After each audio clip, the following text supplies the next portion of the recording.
Hello and welcome everyone. This is the Ethereum Engineering Group Meetup. I'm Peter Robinson, and today I'm going to take you through my advanced Solidity test. And so I guess a bit about myself. I've been working at Consensus for more than 5 years and in the blockchain space for a bit longer than that. I'm a cryptographer, applied cryptographer, but also product development person who's doing a lot of research these days into cross-chain communications. And that's me. So I'll share my slides. Okay, and everyone should be able to see some slides, hopefully. Cool, thumbs up. So that QR code I've got there will take you to that part of a GitHub repo.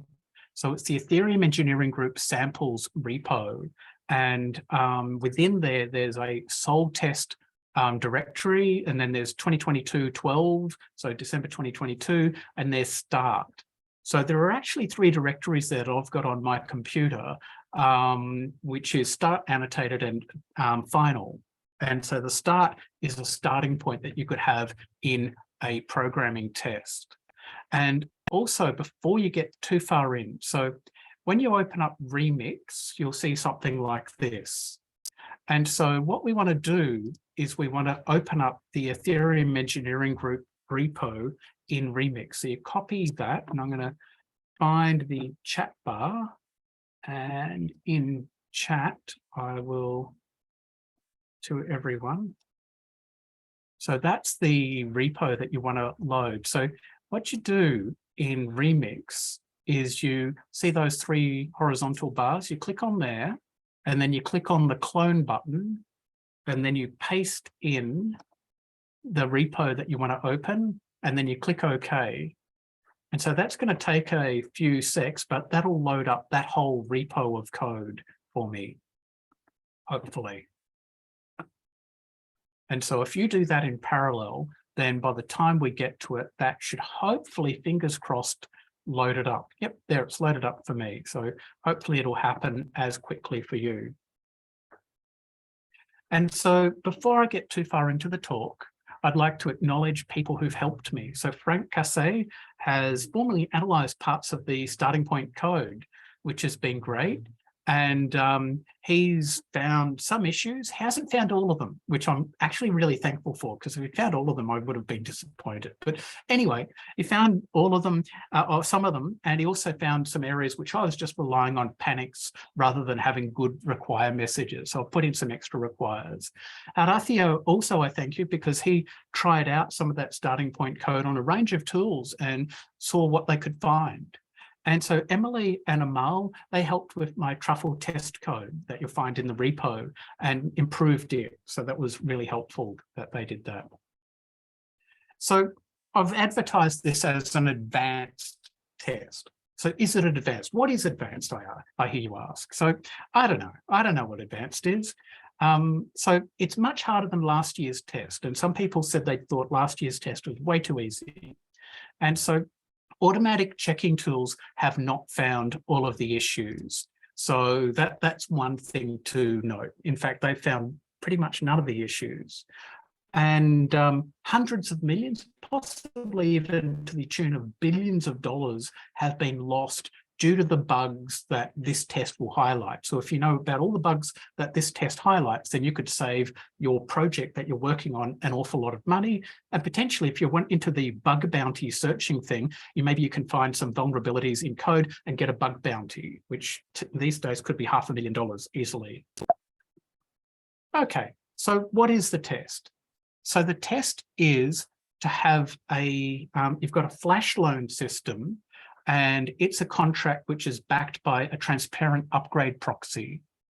And there is a version 1 of the code, which you would have written, and then later on, you wrote version 2. So for this test, you're presented with version 1 and 2 at the same time, and they're behind a Transparent Upgrade Proxy.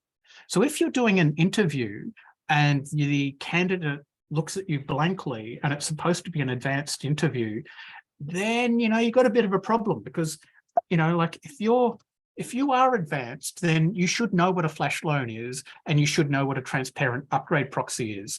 And if you don't, then maybe you're not that advanced, which is okay. You should continue the interview because maybe they've just not heard of them, but it should be something that you should go, oh, I don't know what a Flashloan is. How long have they been in the DeFi space? So what is a flash loan? So it's an uncollateralized loan. So you can think of collateral as something that you have, like say if you get a home loan, you've got a house, and then you get a loan from the bank and the collateral is the house. So if anything bad happens, you can take the house. So an uncollateralized loan is one where you give someone a loan, but they haven't given you anything for that. And the idea is that you have an uncollateralized loan without borrowing limits either. And so each user can borrow as much money as you've got available. But the key important factor is they've got to return all of the money to you plus interest within the same transaction. So that's the critical point. So they loan some money within a transaction, and then they've got to give it back to you plus interest. And so you can think you've got a liquidity provider, and they deposit some liquidity, and then at some later point, they do a payout. They would get their money back out, plus whatever interest they should have earned. And you've got to have a fair mechanism for giving the various liquidity providers their money back. And then you've got users, and they call a method, a function called Flashloan, and they say the address of the contract they want called, the parameters they want called, and some loan amounts, the amount they want to loan. And then the Flashloan contract calls the Flashloan receiver contract that the user specified, and they call that with the loan amount in we. And afterwards, the somehow or other, the user has to arrange for it to return, and the actual balance of that Flashloan contract has to be greater by the amount in of interest. So if you think about it, the user, they might only have a small balance, so they've got enough money to pay for gas, and then they loan a huge amount of money from the Flashloan contract. And then they call the Flashloan receiver contract. And then that Flashloan receiver contract has to do something pretty special, because somehow or other, they've got to use that money to earn more money. So they've got to do some sort of DeFi arbitrage or something like that, so that then they've got enough money to pay back the interest. And so this is just revisiting the code for the test. So let's dive into the test.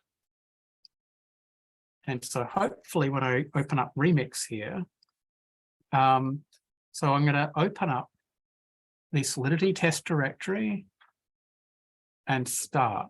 And then we'll just have a look at the contracts. And so these are the contracts we've got available. So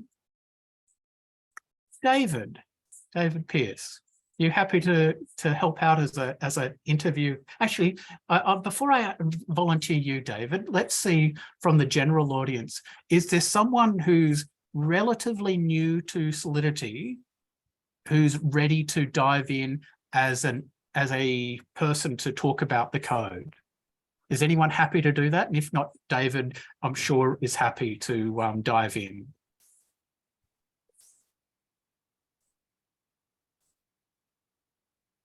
David, I think it's your gig. Okay.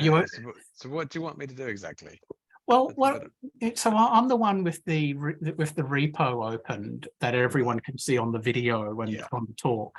So if you're presented, you're some smart contract auditor, or if you're this person who's doing some interview test, and you're asked, all right, what do you what do you do? What's your plan of attack? So when you look at some code, what's your starting point to try and work out if it's going to be good or not? Where do you start looking for bugs?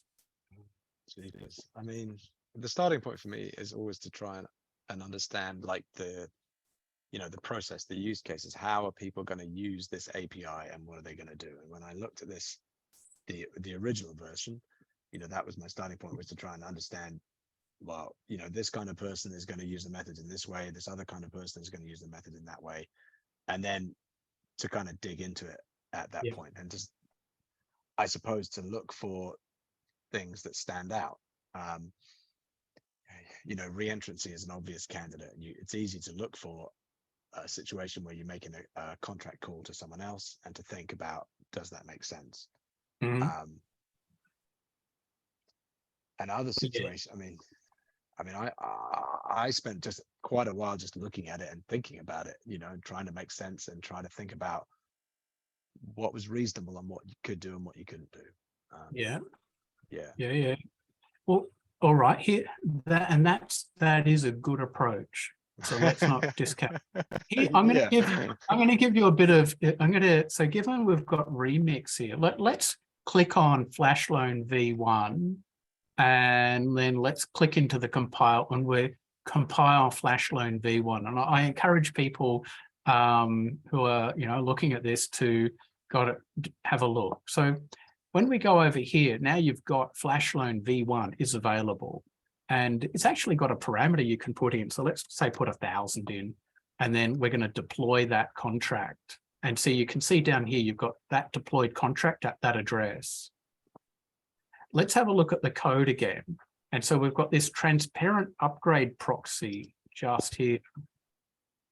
And let's click on compile, and we'll compile it. And then we'll click down here. And so the transparent upgrade proxy, it needs an address and some bytes data. So the address is going to be of that deployed contract. So we'll copy that, put that there. So that's the address. In fact, you do that pull down. So then we say, all right, so we've got implementation, which needs to be a valid address, and then data. So let's just go 0x00 for the data. And so we'll call transact. So that'll deploy that implementation, that upgrade proxy contract. So then if we look down, we've got that upgrade proxy. So the idea of an upgrade proxy is now you should be able to run all those Flashloan contract API against the upgrade proxy.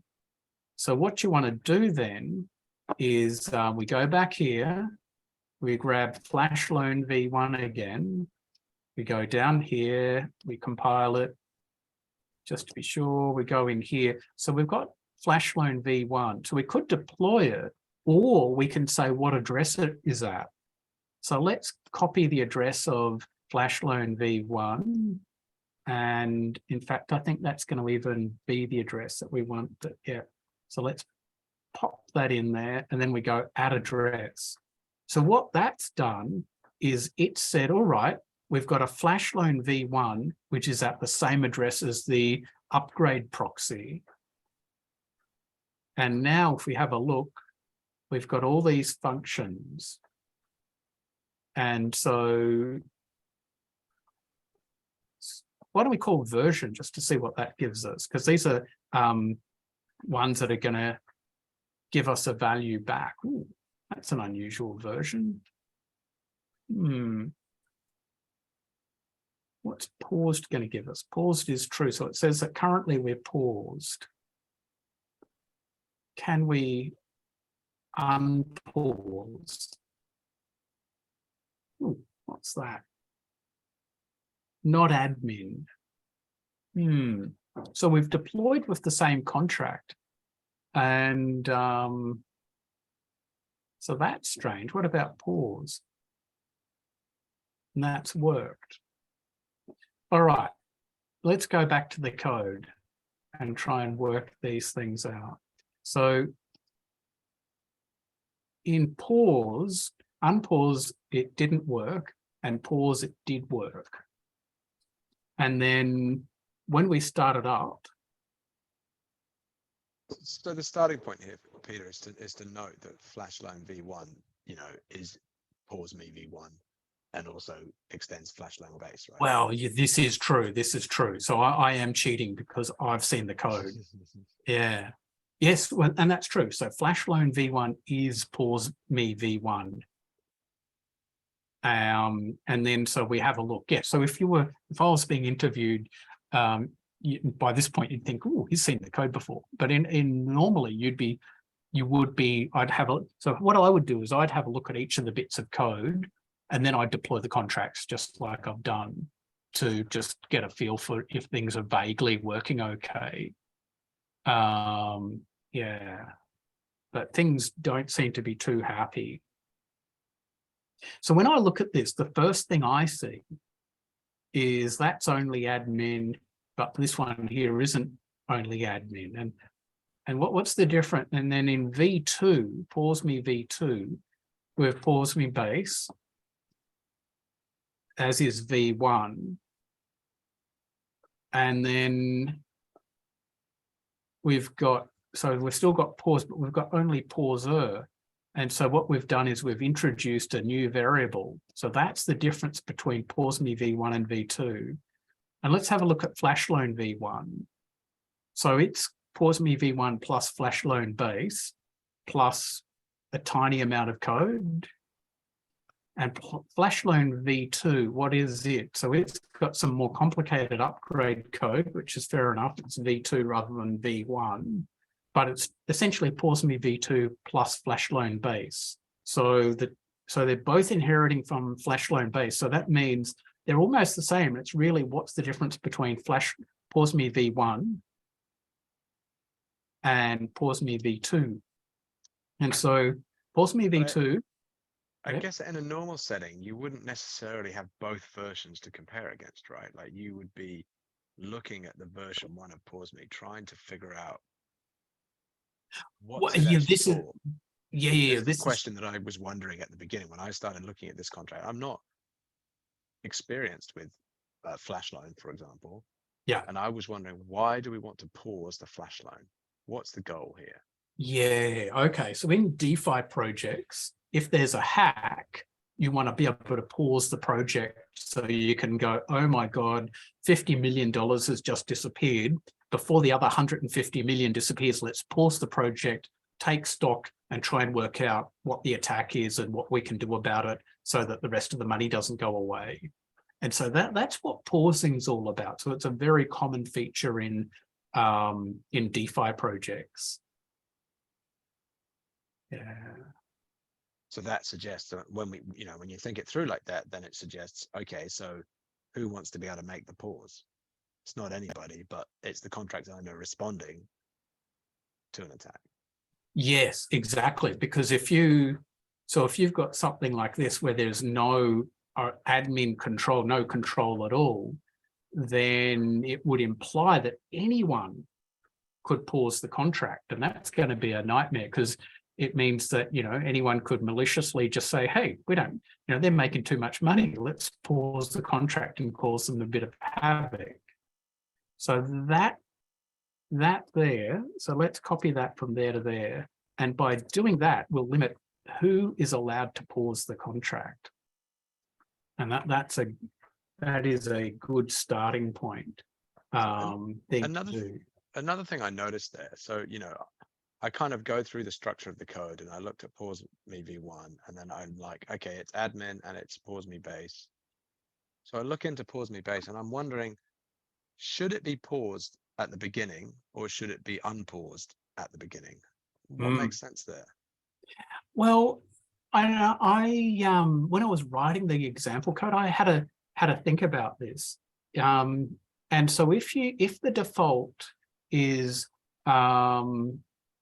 not paused, so if it's true when it's not paused, then the default is, so I guess it depends on what do you want to do. Do you want to have the default when it starts up being true or false being what should be paused? So if paused is true, then it would have to be set to 1. Whereas if you say if not paused is true, so if not paused is false, then hence it's paused. And so the default being Boolean false means 0, that by default the contract's not paused.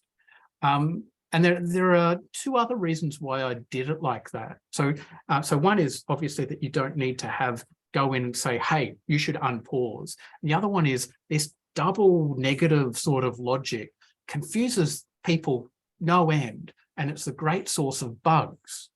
And in fact, you would hope that someone, given that when we tried to when we started up, so if we deploy that now, why don't we go and deploy the Flashloan v1 again? Just a sec, let's go in here. Flashloan v1.sol. Compile it. Now we're down here and let's deploy it. Oops, we needed to have a value in there, didn't we? So let's get rid of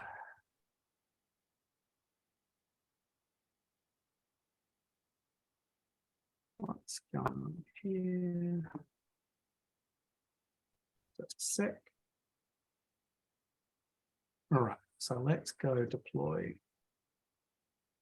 All right, so now we've got that Flashloan v1 contract. And so if we have a look at it and say, is it paused now? So paused is true. So let's have a look at this. So if we had a look at the code, when we're looking at the code here, no, pause me base. What are we finding? So not paused.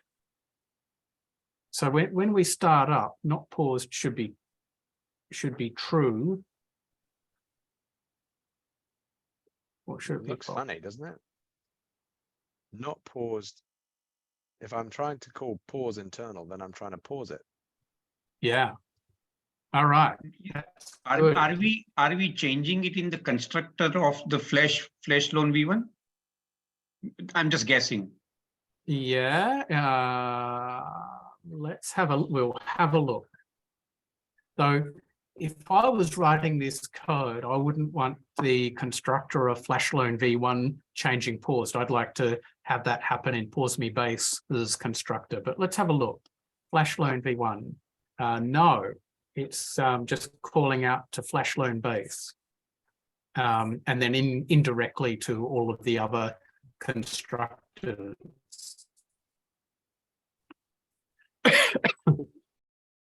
All right, now we've switched the. I've got a probably silly question, but I think all this machinery of inheriting pause me and so on, it's a bit of a killing for what you want to do. If you have it in Flashloan, that's very easy to set up a Boolean variable and to add the require for each function and so on. So it's adding some complexity to me for no reason. I would encode it straight away rather than inheriting something that I don't know what it's doing. Yeah, I understand what you're saying. I think you'll find that it's very common to have this huge depths of hidden contracts all over the place. Very common in Solidity. And the reason is because people perceive they'll be able to reuse the code. Yeah, and so, but what you just demonstrated is that it's very easy to reuse, but it's very easy to introduce some bugs. Yes. So to me, that's an argument against this kind of thing, which is if I have to do it in Flashloan, I would say, let's have a Boolean variable. I'm going to require something that it's not true and so on, and update it myself. And then I see the code, and I don't have to rely on a few inheritance levels to understand what it does. Yeah. That's true. I fully understand where you're coming from, but then you have like a, say, 3,000 line piece of code in one Solidity file, which is also very hard to follow too. So yeah, all right, let's deploy this again. Okay, so now when we start up, is it paused? So paused is true. So in other words, not paused is false, so hence paused is true, which is could be good. All right, what about, so if you want it to be unpaused, how would you do it then as a starting point? so that we don't have to, the first thing we do when we've got the contract is we unpause it. I heard someone say a constructor. So shall we put a constructor in? Yeah, in the pause me base. Yeah, well, this one here will get called automatically.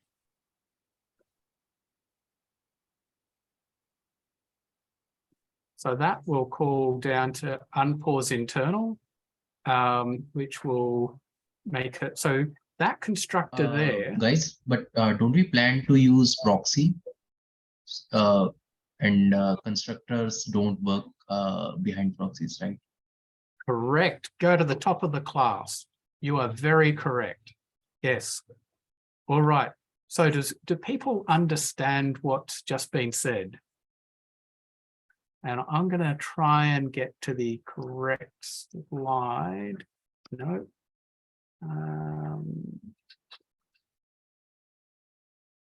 I'm giving away all my secrets now. I had hoped.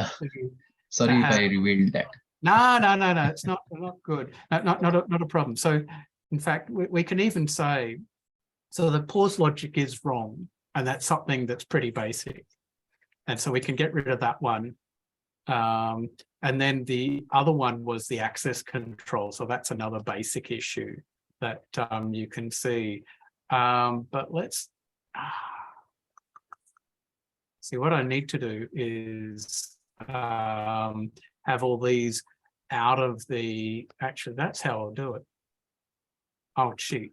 I'll get all of these out of here and hopefully not have too many Google Chrome instances here. And then I'll just show you the interesting one. Maybe I'm going to one at a time show all the issues. Anyway.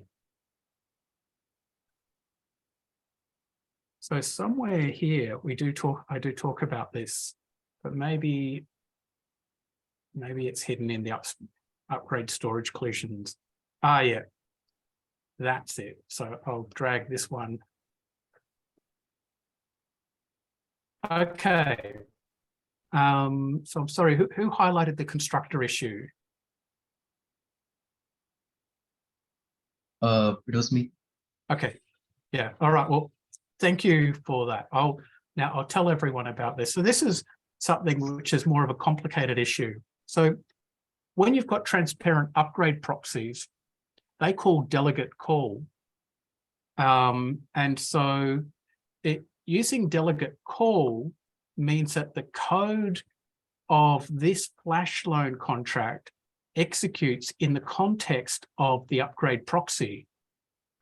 So if you run a constructor over here, you initialize storage variables for this contract, but then when you're using them by the upgrade proxy, you're referring to storage variables that are here. So if you have constructors, then you're doomed to failure because you're not going to be, calling them. That code, those storage variables that you've initialized with the constructor never get used.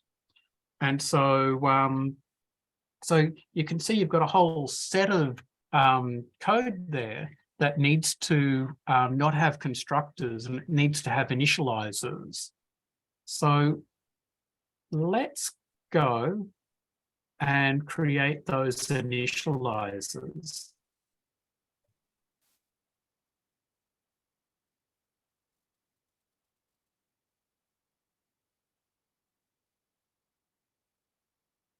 Yeah. So we've got one. So let's go through admin. We've got one here. And in fact, we can even make our lives easier we're going to call it admin. And then in version, we don't have anything.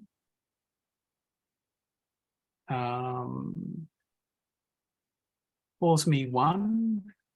We've got initialized pause already. Yep.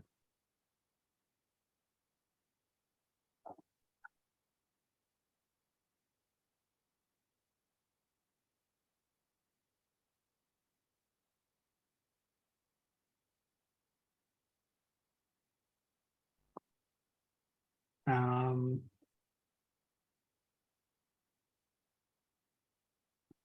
in here, we can change this around to be, yeah. And then in pause me base, yep, we've got initialize. Actually, so we've got initialize. So I think in our initialize pause me one, there's not actually anything to do, is there really? So we can get rid of that because that's happening in base. And then in pause me v2, we don't need that because it's in base. So now the big thing is in Flashloan v1, we don't have a constructor. We've got a function which is called initialize. And that's going to take a bytes call data.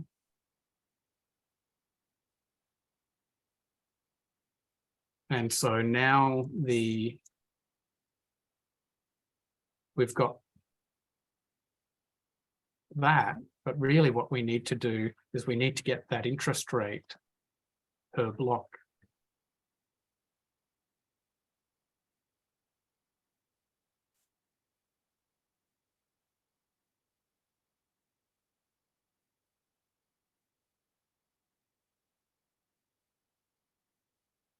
Ooh, what's the syntax here?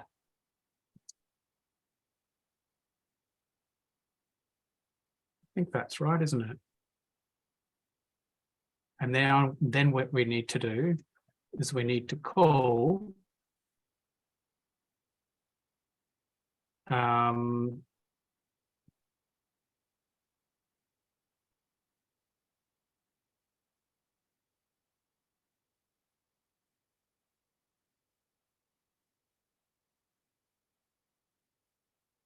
yep, need to call the pause me base.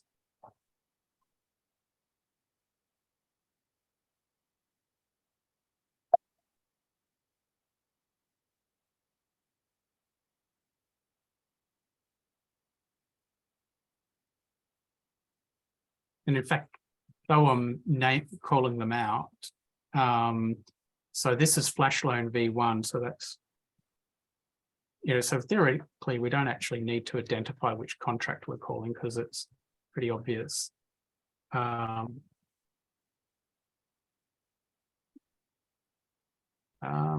Sure.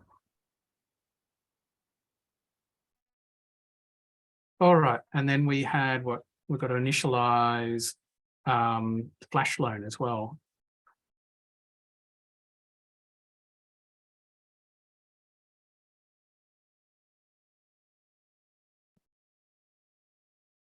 And that needs to be initialized with the interest rate per block.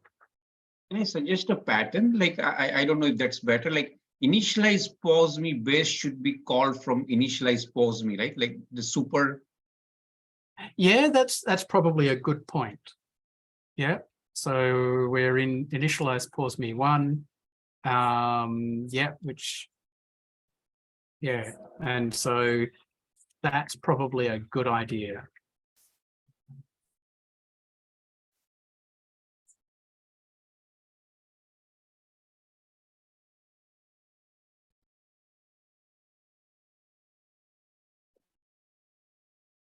Yeah, and then given that, we would want to put that in here as well.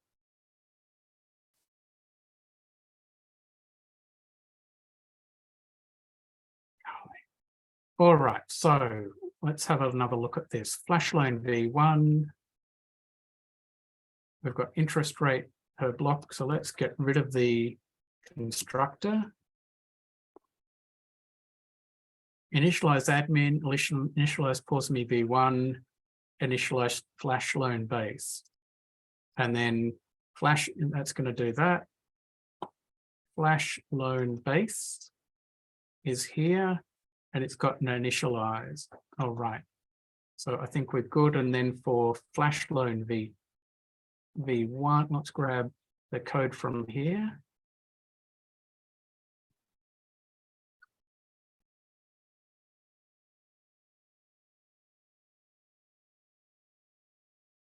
And then we've just got to put that in here. And actually all we need to do is change that from V1 to V2. All right, so now we should be good because now we've got our initialized code good. So then the question is, what does the upgrade proxy do? So it's got a constructor and it's calling delegate call, but it needs to call initialize.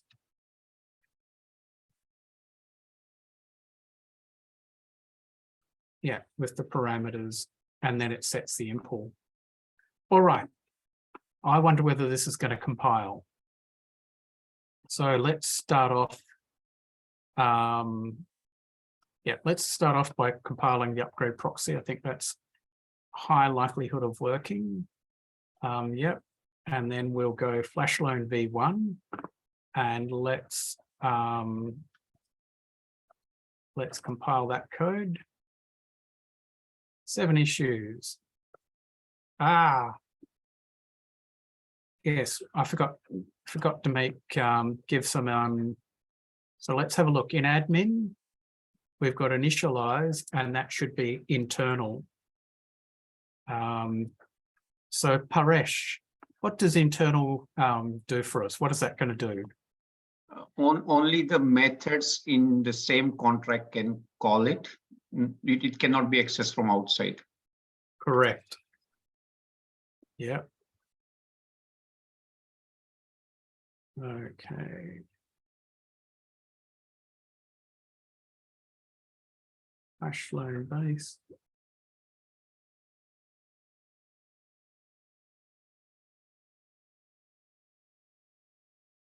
And that's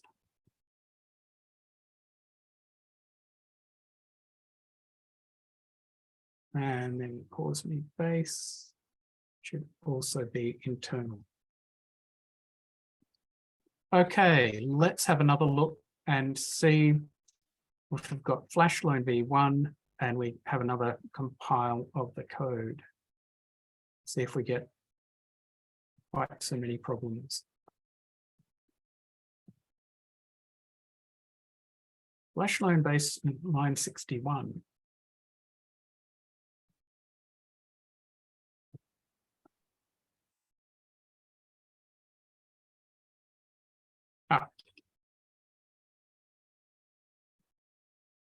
Should it be internal or something? Yeah. 3. Flashloan base line 61.5.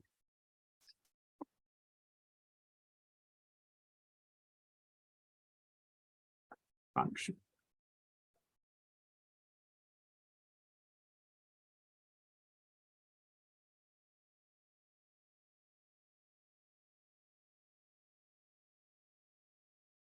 Shall that be public? No, this one's internal, but I don't think. What is the problem?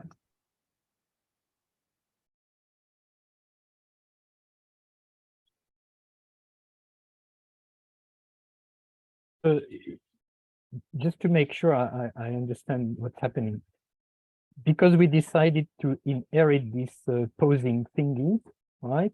We are now running into lots of trouble to make things work together with the proxy and blah, blah, blah. That seems to me more complicated than adding the pose variable into the contract directly and manage it directly. Yeah, it has its own challenges. I mean, we haven't even started to write the code for the Flashloan, right? We are still dealing with posing. So that seems to me an artifact of Solidity that's not acting in our favor. But no visibility specified, add public. And so this is, oh no, this is to a next one. Flashloan V1. There we are. There we are. We're on Flashloan V1, line 20. and that's got to be external. All right. And now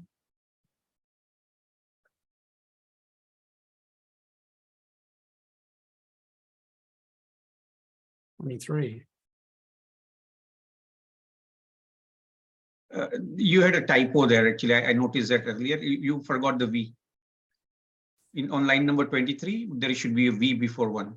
Ah, yeah. All right, good. All right, so let's. And I think you forgot to rename the function for V2. Yeah. All right.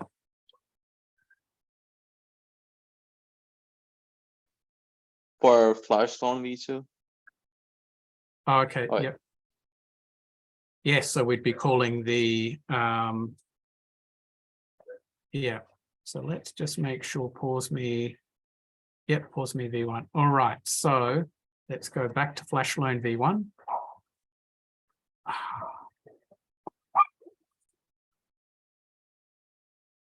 Okay, does this need to be in inverted commas?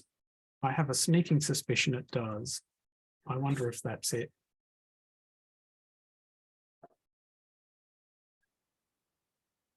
Yeah, and then that's got to be of type tuple, which means that it's got to be like that.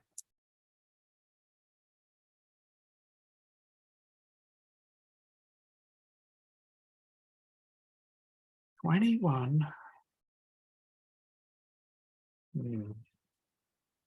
All right. I'm going to have a quick look and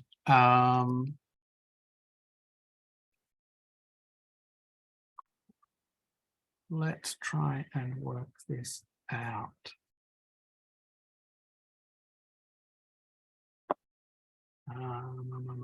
All right. How's about I cheat and I use something I've prepared earlier. And in fact, why don't we pass the parameters down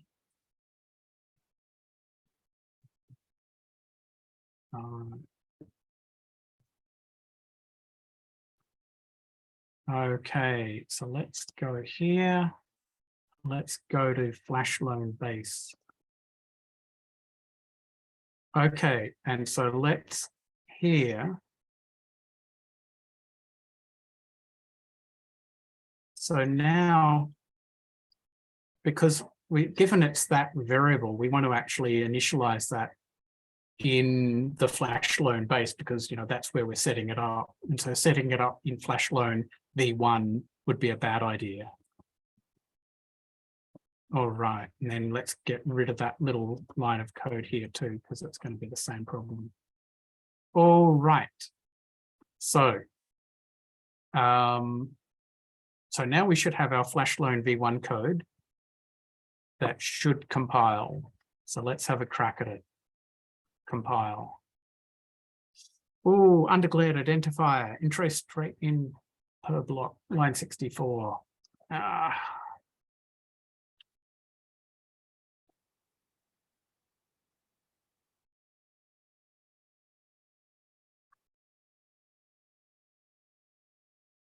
Interest rate per. There's an underscore missing at the beginning, no?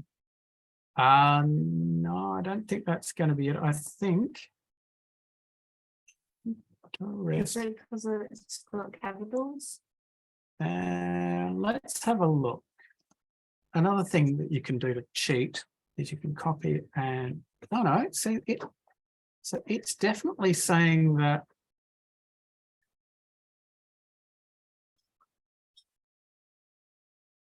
I know that it's, if I looked at the error better, I bet if I looked closer at the error, that's what the problem is.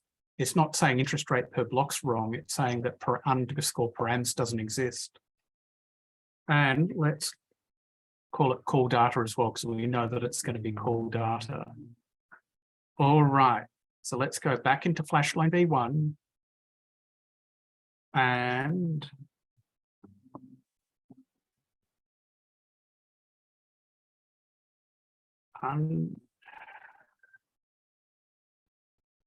43, so offset 43 in Flashloan base. Let's have a look at this code.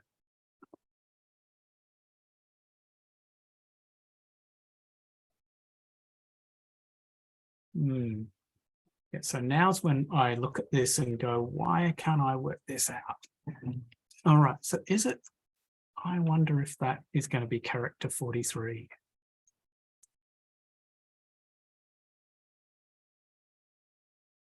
Does it need a space between decode and the open bracket? No, I don't think so. Yeah.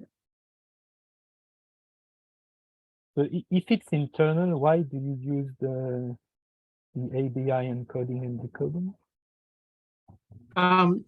Because the proxy is just going to pass ABI encoded stuff and it doesn't know what it's calling. So let's have a look. So that means that when you write the contract, you will write it differently, whether it's inheriting a proxy or not? Only for the initialize function and the upgrade function. All right, so now, so compile base works. What about Flash?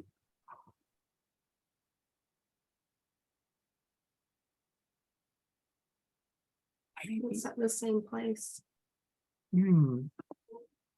That's super strange. So what can be happening here? All right, line.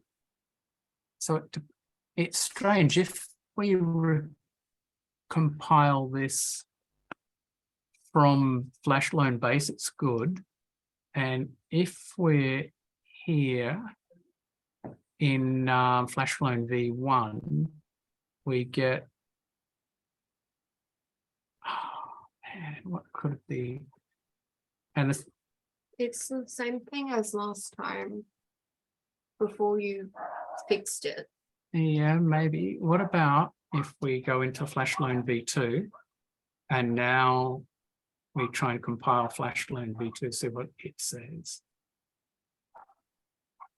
Okay, Flashloan v2, no visibility in the initialize function. That's okay. Let's make that external.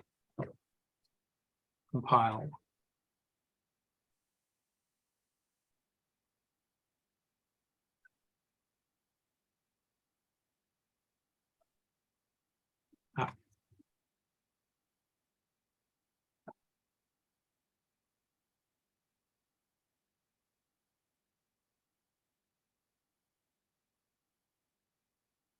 So Flashloan v2 works.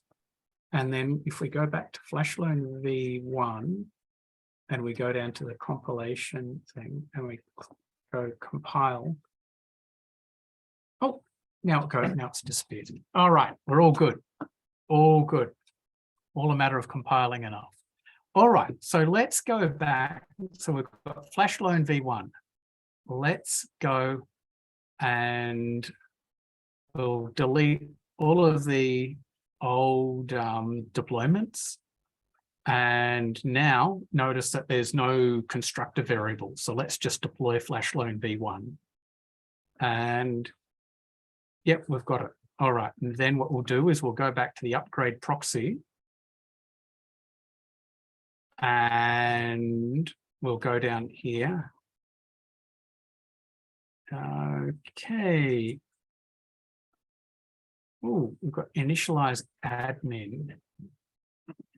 So what are we going to do? What we could do, we can cheat for the moment just to get this to compile.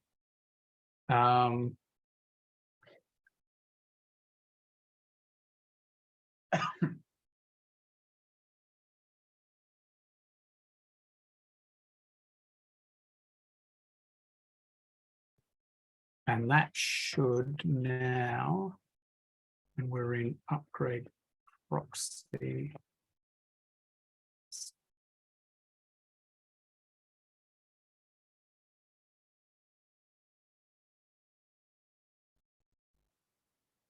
All right, so when we're in the admin, it's saying, so that's internal.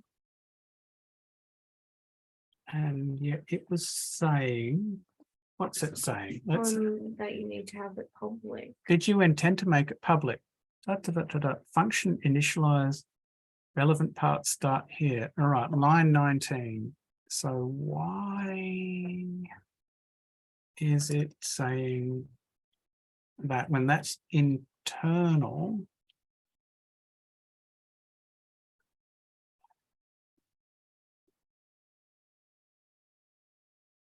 That does not make sense. So let's go back to upgrade proxy. Go back to here. And let's compile the upgrade proxy. All right, that got rid of that compiler error. It's a matter of making sure you're compiling.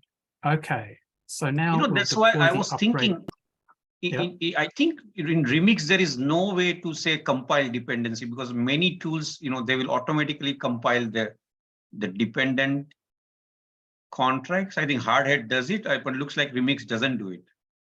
Yeah, well, I think what it's not doing is it's not auto-compiling it. Yeah.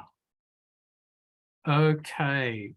And so now what we need to do is we've got to get this, the address of the deployed contract, which we can do. And then we've got the bytes value, and we need to know that we're having a encoding of a uint 256. And if someone can let Rude in from the waiting room, that'd be great. So let's go. Actually, what we'll do is we'll just assume the interest rate's going to be 0. And I think that will be enough. 1, 2, 3. Anyway, let's just make it 0. And I don't think that'll be a problem, I think. Yep, all right, that's deployed the upgrade proxy. All right, and now what we need to do is go back here and get the Flashloan v1 and then go back here. So we've got it compiled. And then if we go here, we should be able to deploy Flashloan v1. And we need to do it at the address of the upgrade proxy. So we copy that. Okay, and we go add address. And then, so now we've got our v1 contract. So now when we look at things, we should be able to, so we're going to be the admin because we've got the right, we deployed it, so we're going to be admin. So let's see if it's paused at the moment. And so it's saying it's currently paused. So let's click unpause and then go paused.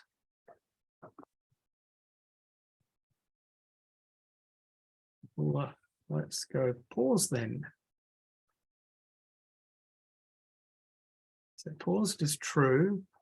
And if we go unpause, well, if we go unpause, it's giving us an issue. Let's have a look at this. It's saying not admin. So who is admin? Okay. And the question, of course, is what's the message sender at the moment? So if I call unpause, and it's going to fail, let's have a look. See, so that's from 0x5b38, etc., etc., etc. So that should be the correct address. So why would it be saying, why would it be giving us that? Let's have a look at the code and try and pick through this. So we've got in the upgrade proxy, we're we call admin. And does anyone know what's happening when I call admin on the upgrade proxy? What could be going wrong? So who was the person who knew about proxy contracts? What are their thoughts?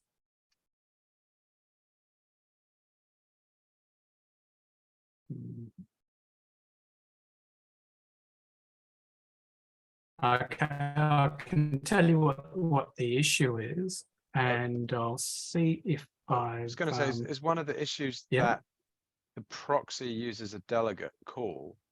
So you've got two admins. Exactly. Right. You've got You're so this is overlapping storage variables or something.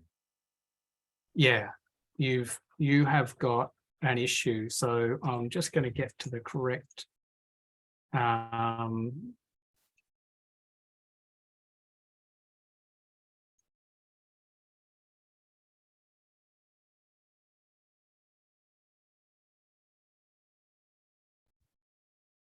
yeah, so there's a few things going on here, and I'll pop this here, which will, yeah. So there's a few, so we've got a function selector collision. So when you've got this when you've got the upgrade proxy, and you're saying is admin, so you're saying that you've got these functions defined by these function selectors that are available in, say, Flashloan base, and there's whole heaps of them. And then in that should be over there at Flashloan v2. In Flashloan v2, we had pauser and transfer pauser role, and they were only Flashloan v2. And then because we've defined admin, because we're saying, just wait for it. Yep, because we've got upgrade proxy as admin, and admin is defining these functions in there. So we've got the public admin, meaning you've got an automatic function called admin, you've got initialize admin, and or actually you've got transfer ownership and admin as public variables. And so actually it's this one here, isn't it? Yeah, so they're available in both. So when you go admin, we're actually finding out who the proxy's admin is, and not the admin of the contract. Flashloan contract. Yeah, of the Flashloan contract. And the other thing, and ditto for the transfer ownership. And so notice that typically you have these proxy functions. And so they're essentially a function with the name proxy at the front.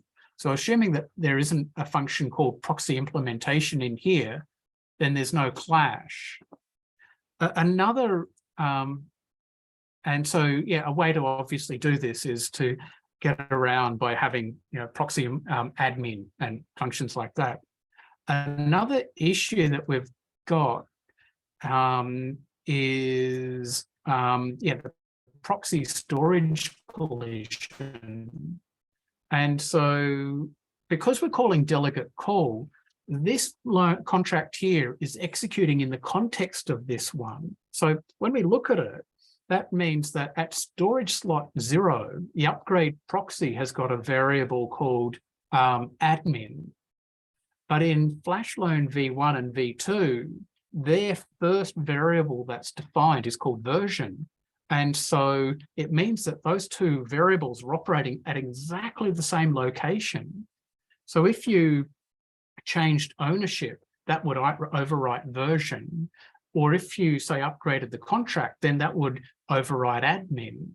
And so what's going to happen is that the admin, the upgrade proxy would then say have an admin set to say 3, which is obviously not an account that anyone's going to have. And so then you wouldn't be able to upgrade the contract. And equally, you could have it that you set the admin, and then that sets the version to a version that is unknown. And so then you're not going to be able to upgrade the contract. And so you, the solution is to have to define the admin slot. So where you're going to store that, who is the admin, at somewhere far, far away, out of the way, say FF. And so then it's a matter of loading up the value directly from the storage slot rather than loading it up as a normal simple variable. And so what you're doing then is you're moving that address variable down there so it's not clashing. So the upgrade proxy has no clashes with the storage variables of the standard contracts. Yeah, so let's try and do that. So the first thing we're going to do is upgrade proxy. Let's get rid of his admin because that's not going to help us at all. And the next one is we had to have this admin slot. And so it has to be unique. And so this is the storage location that we're going to use for that admin variable. And yeah, we're going to have set import, but we're also going to have set, oh, we're going to have proxy set admin. And message.sender is what we'll pass in. And so then down the bottom here, we've got set import. So now we're going to have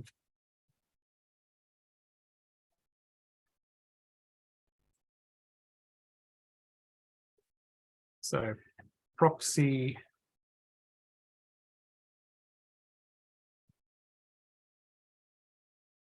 we'll make this public so that it can be called internally. And then we've got that as an admin slot.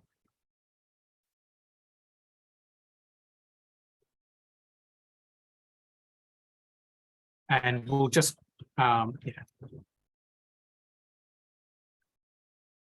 change the name of that so it's not confusing. Okay, so we've got new admin and we're storing that. And then to get the admin back, we're going to have, actually we'll have a function that's a bit like this, won't we? And it's going to be what? Proxy get admin. And we'll have this as a public or external because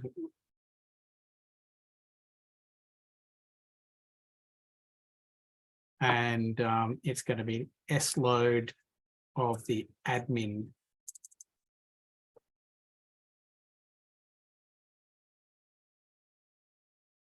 All right, so I reckon that that will end up compiling for us, hopefully.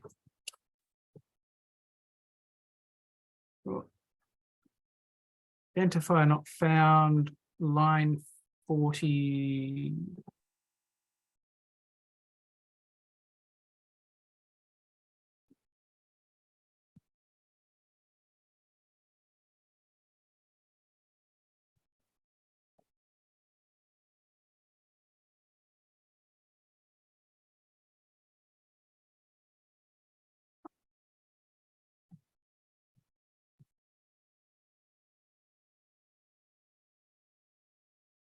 Ah, only admin's not there anymore. Yes. So let's go to admin and grab our only admin. So upgrade proxy isn't dragging in the admin anymore. So in fact, let's get rid of that there too. And so we now need to write our new only admin. And let's check message sender is proxy get admin. And of course, that means that proxy get admin is going to have to be public, isn't it? Because otherwise it can't be called internally. All right, so we've got proxy get admin and proxy set admin. And how's about we have this as only admin so that we can't have random people changing it. All right, so let's see if that code compiles.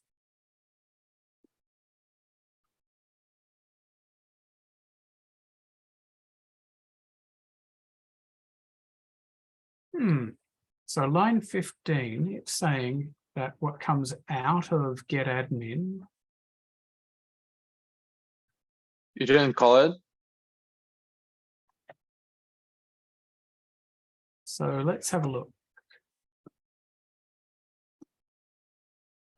I think you didn't call it, the function. Ah, yes, I'm trying to assign the actual, so what that was indicating is I'm saying, does this function equal this address? So that's actually a function, and you can check if two functions equal each other. So, which is obviously not what we're trying to do here. Okay. All right, so we should be in business. So now what we're going to do is we're going to get rid of that. In fact, why don't we trash all of them just for good measure? We'll go back up here and we've got Flashloan v1, which will compile and then we'll deploy.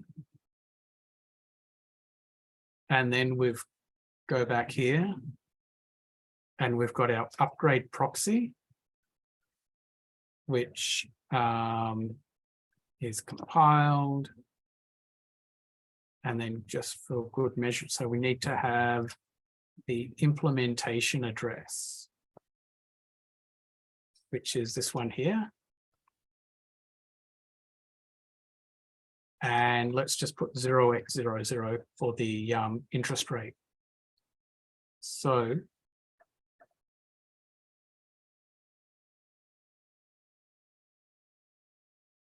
we've got a VM error. Let's have a look at this. Creation of upgrade error, VM error revert, reason provided by contract, not admin. So let's have a little look at this.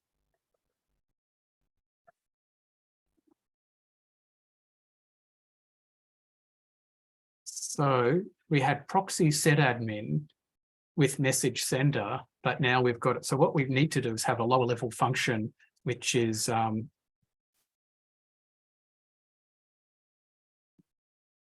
set admin.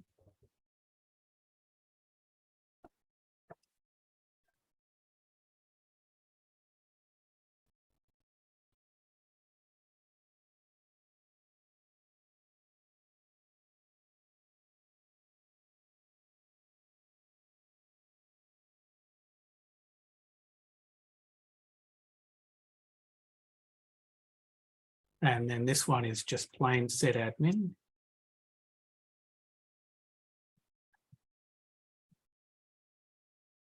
Oh, that's private, isn't it?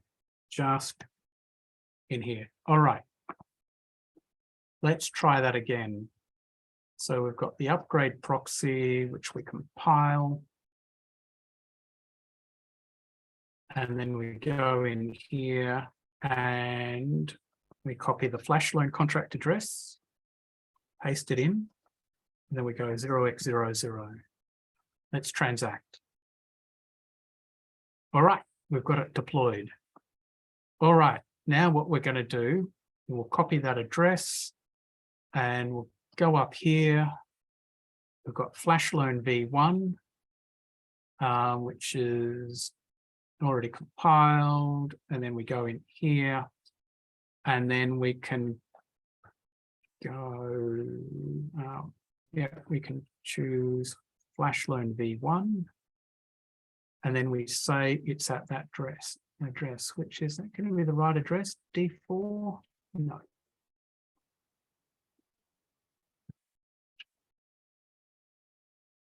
So add address. All right, so we've got Flashloan v1 at the proxy's address. Okay, so we should now depending, so now if we have a look at it, let's have a look at things. If we look at the admin proxy, we've got admin proxy get admin, and that's 5B. So that's our address. And if we get implementation, that's giving us that AE0. So that looks good. And then let's try and change admin to ourselves. So just checking. Yep, and that worked. So now we should, so we were able to change it to ourselves, which means checking the admin worked. Okay, so what about down here? Who is admin? Am I admin? Oh, admin is 0. That's going to cause a bit of a hole. So how do we find out why admin is 0?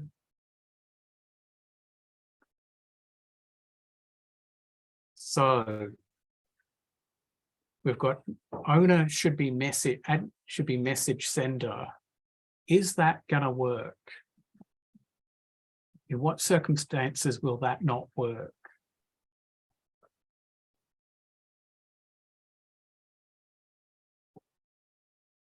If there was no actual message sent to that contract, so then it has to pull from no.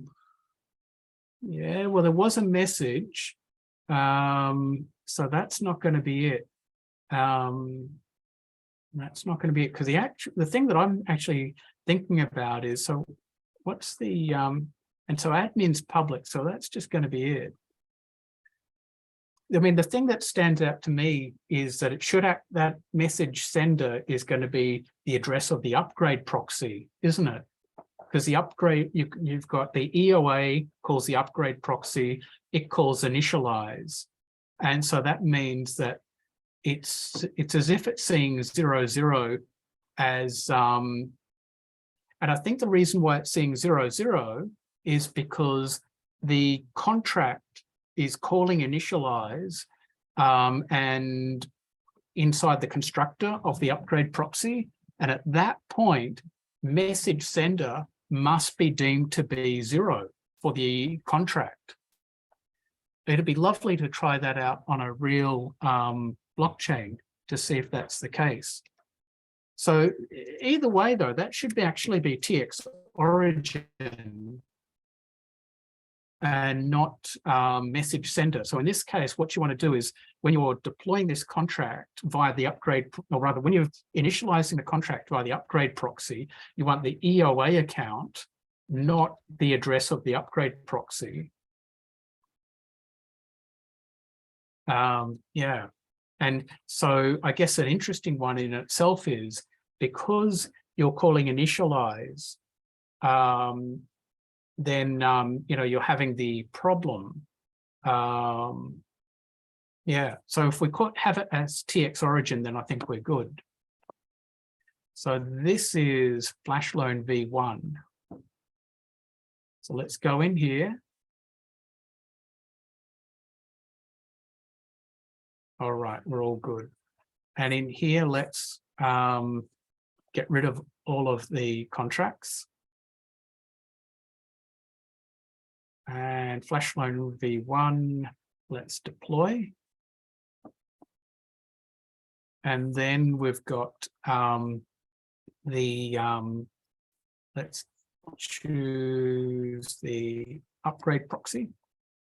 And then we go over here because we know it's all compiled.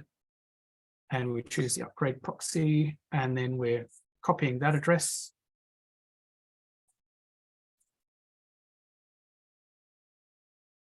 And let's transact. All right, and then we'll copy that address.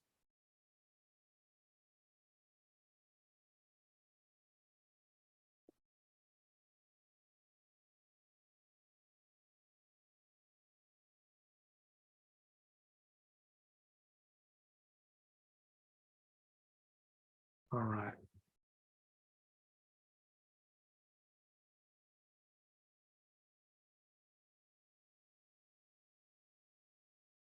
Okay, let's do add address. And now we should have our Flashloan contract. So let's have a look at upgrade proxy again. So get admin is 5B, what you'd expect. Proxy implementation is 7. Yeah, is that one up there? That's good. All right, so Flashloan V1. Let's have a look. Who is admin? Question is it going to be the right one? No. No.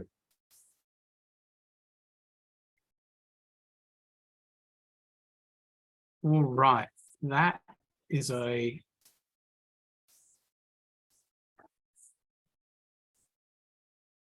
why is that? Let's have a look at the upgrade proxy code.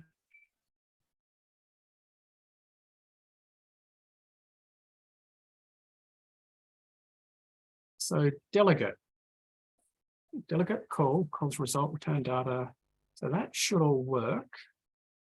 That's nothing too complicated.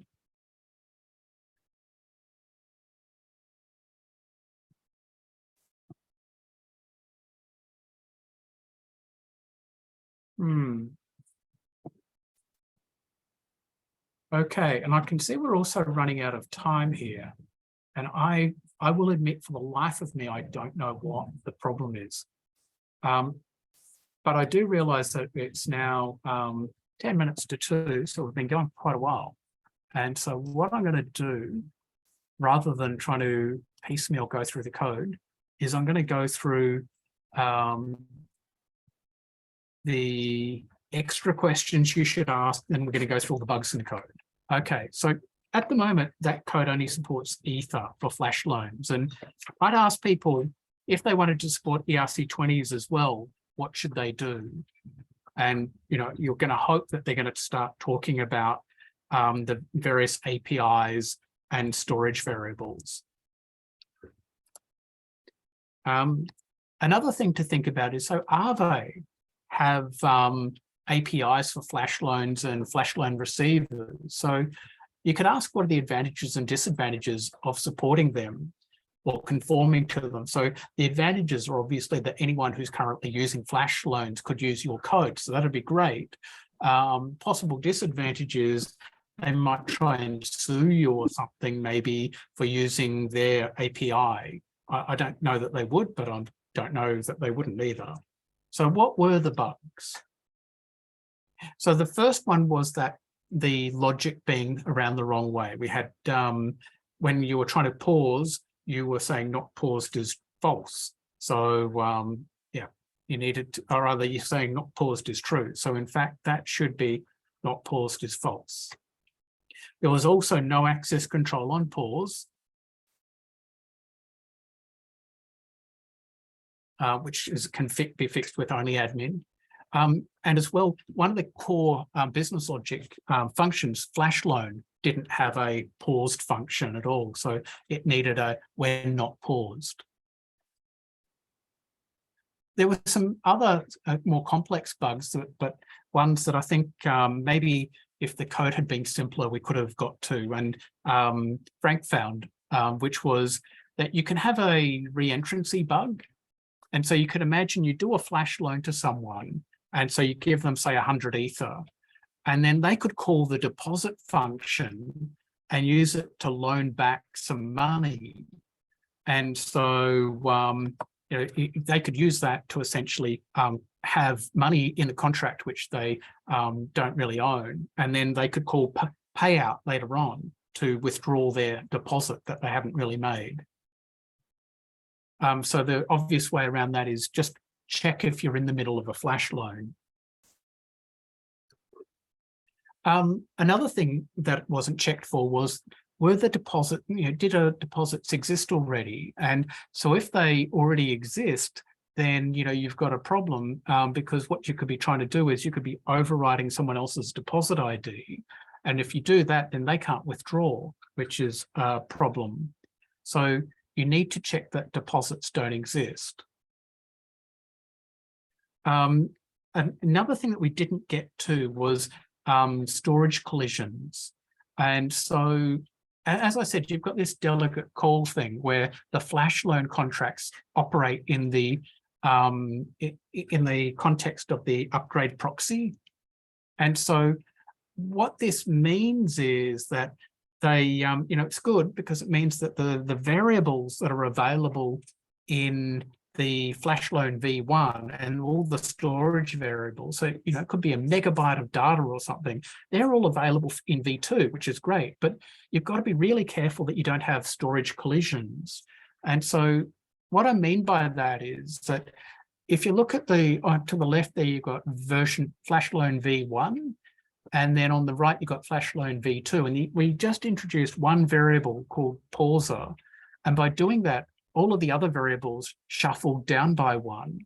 And so it meant that when you upgraded, all of those variables would be pointing at the wrong things. And so the whole contract would suddenly break.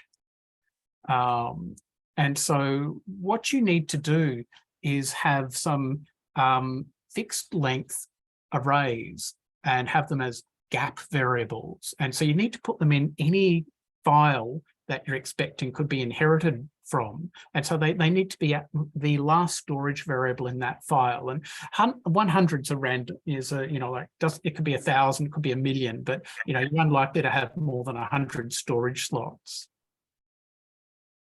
that you need in an upgrade. And so you have something like that. And you could even, have it based on the name of the contract. So it makes it easier when you're looking at a map of storage variables.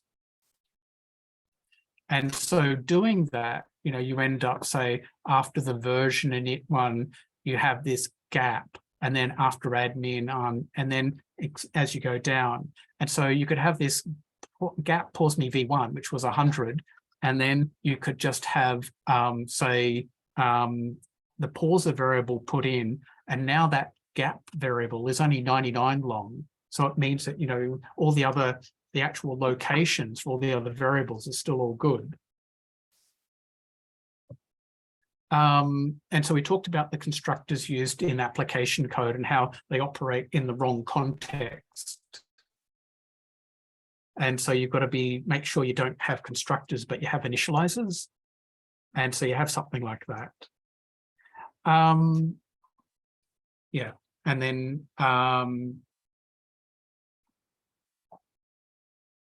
what's this? Oh yeah, and you've got to make sure you're calling initialize from the upgrade proxy. So there were some more complicated bugs, and there was the proxy storage collision, which we talked about, where essentially the variables from the proxy and the application contracts are operating in the same storage space, and so can clash. And it's just a matter of storing them in a unique location. You've also got the function selector problem, which we talked about. And then the final one isn't a bug as such, but it is something that a good Solidity dev, I think, should notice and find. And so the storage usage in the Flashloan base contract wasn't ideal. And so you notice that there was a structure there, a deposit struct, and it had, a whole set of variables. And so the idea is that, say, when you were depositing, you set up all the variables, and then when you were doing a payout, you read the variables back, and you, did all that. And so the problem with that is that you're storing stuff and reading stuff, and that costs tons of gas. So a better way of doing it would be to store the hash of all those values that you want to store. And then in payout, you pass those variables in as parameters, and you calculate the hash, and you check. Just a sec. And in payout, you pass those variables in, and then what you do is you check that deposit hash matches, and in that way, you only have to have one variable, which one storage slot, which is much cheaper. So look, we've gone for 1.5 hours, which is a very long talk, and I should have tried to make the interview questions more concise. But, you know, I think it's hit on a lot of the really complicated things that you have in these contracts and in Web3, and things that have caused hundreds of millions of dollars worth of damage. And whoever, you know, if you're going to have a test that's similar to this, you're going to have to be really good at Solidity to get through it and to be able to, you know, invigilate, to administer the test. Otherwise, you know, the candidate is going to talk about stuff and you're not going to understand. The ideas talked about in the test are really important, though. And so I think that what you need to think about is maybe people will see this YouTube video and maybe they will get to know the answers. And if someone gets to know the answers to the problem by looking at the code, looking at this video, then, you know, maybe they've cheated, but on the other hand, maybe they know how to do stuff as well. Maybe they've learned stuff, you know, and if they've learned stuff that'll stop your project losing hundreds of millions of dollars, then that's a good thing. There are a stack of talks coming up next year. The first one is January 18, and that's Ben Edgington, and he's going to be talking about the probable way to move forward with scalability with proto-Dankard sharding. There's also a conference that's coming up, and the call for papers is closing on January 23. And so whether you're interested in writing an academic paper or an industry talk, if you're interested in cross-chain, please consider submitting a proposal. And this talk can be found on YouTube. If you're interested, please join the Slack and join the meetup. The example code is there, and Frank and others run a formal methods reading group. So join the Slack, get involved by going to that part of the group. And I have talked an awful lot. And so are there any questions? Will the recording be available for this session? Oh, it probably later today, but it could be tomorrow. Gotcha. Thank you. Yeah. And are there any other questions? Yeah, I realize it's 1.5 hours later, so everyone's probably saying, all right, let's just end it off. We're all good. So next year for the Ethereum Solidity test thing, I think I'm going to have something that's more concise, halfway between the last one and this one. Question I've got, Frank, is, so, you know, you've seen the bugs that there were. Could formal methods have saved us from all of these complex bugs, you know, especially the intercontract ones? Is that possible, or is that beyond what formal verification can do? So no, I think you can do it. You have to model it. I haven't modeled the pose and the proxy in my modeling. So I've proved, and to go beyond, I would say, finding the bugs, I've also been able to prove some properties of the contract, some invariants of the contract, but I haven't modeled the posing feature. I mean, the posing bug, for instance, that you have, yes, I probably would have found it if I have added the pose variable. The upgrade with the proxy, it's a bit more complicated, because I think it's all the storage collision and so on. It has to do with the way storage is managed and a lot of different things. So I would say maybe it's doable, but it requires a precise modeling, and I haven't done that. Yeah. All right, cool. Thank you. All right, have a great day for those who believe in Christmas and New Year, and it's the right New Year for you. Merry Christmas and Happy New Year. Bye-bye. Thanks so much, Peter. Bye.